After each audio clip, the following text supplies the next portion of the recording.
আসসালামু আলাইকুম, welcome back to my channel. আজকে আমি একটা রেসিপি দেখাবো রাই শাকের ভর্তা। তো সালাদও বলা হয়, রাই শাক পাতার সালাদ। আশা করি রেসিপিটা ভালো লাগলে লাইক করতে ভুলবেন না, আর চ্যানেলটি সাবস্ক্রাইব করে পাশে থাকবেন।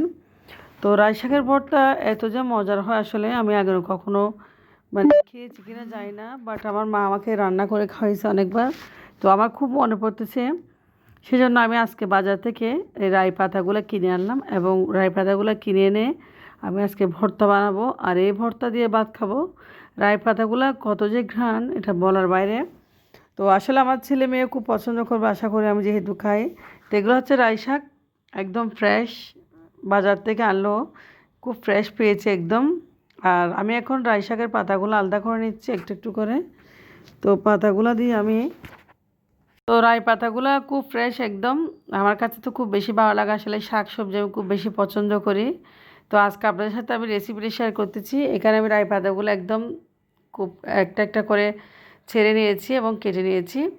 আর পাতাগুলো আমি ধুয়ে একটু কুচি কুচি করে নেব। আর আমি সবগুলো পাতা আজকে শাক দিয়ে আমি ভর্তা বানাবো না, অল্প করে বানাবো। এখানে দেখতে পাচ্ছেন রাই পাতাগুলো আমি কুচি কুচি করে একদম কেটে নিয়ে নিচ্ছি। তো এরকম কুচি কুচি করে কাটলে আসলে ভর্তাটা একদম খুবই খেতে অসাধারণ হয়, খেতেও মজা হয়। তো আমার মা আসলে খুব বেশি পছন্দ করতো এই রাই পাতার ভর্তা। তো সেরকম আমরা আসলে খুব বেশি পছন্দ করি, মায়ের থেকে শেখা। তো এখানে পেঁয়াজ কুচি করে রেখেছি, ধনিয়া পাতা, আর নিয়েছি এখানে কিছুটা আমি পোড়া মরিচ, শুকনো মরিচকে আমি ঠেলে নিয়েছি। তো রাই পাতা ভর্তা আমি শুকনো মরিচ দিয়ে বানাবো। শুকনো মরিচ দিয়ে রাই পাতার ভর্তা খেতে খুবই অসাধারণ। আর গরম ভাতের সাথে এই ভর্তাটা এতই মজা, যারা খেয়েছেন অবশ্যই জানেন। আর যারা খান না অবশ্যই একবার ট্রাই করবেন রাই পাতার ভর্তা। সালাদও বলা হয়, রাই পাতার সালাদ, এটা সালাদ হিসেবে খাওয়া হয়। তো দিয়েছি লবণ, লবণ দিয়ে শুকনো মরিচগুলো ভালো করে একটু মেখে নিচ্ছি, এখন গুঁড়ো করে নিচ্ছি। তো আমি এক্ষেত্রে সরিষার তেল ব্যবহার করব না, যেহেতু রাই পাতায় প্রচুর রয়েছে, পাতায় অনেকগুলো আসলে ঘ্রাণ রয়েছে একদম সরিষার মতো। তো আমি আজকে যেহেতু বাসায় সরিষাও নেই, তেলও নেই, সরিষা ব্যবহার করব না। তো পাতাগুলো আমি পেঁয়াজ এবং মরিচের সাথে ভালোভাবে কষলে ভর্তা বানিয়ে নেব।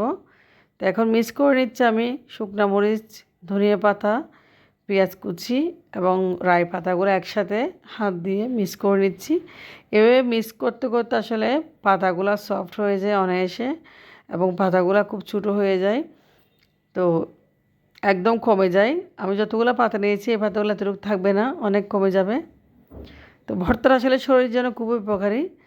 তো যারা খান না অবশ্যই ট্রাই করবেন এই ভর্তাটা। আসলে আমার কাছে খুব বেশি ভালো লাগে, কাদের কাছে কেমন লাগে আমি জানি না, আমার খুব পছন্দ। আমি অনেক দিন ধরে আসলে বাজার থেকে আনা হয় না, আমি নিজে গিয়ে নিয়ে আসছি এই পাতাটা আমি খাওয়ার জন্য। তো ভর্তা হয়ে গেছে দেখতে পাচ্ছেন। তো আজকের ভিডিও একটু পর্যন্ত, আপনারা ভালো থাকবেন, আল্লাহ হাফেজ।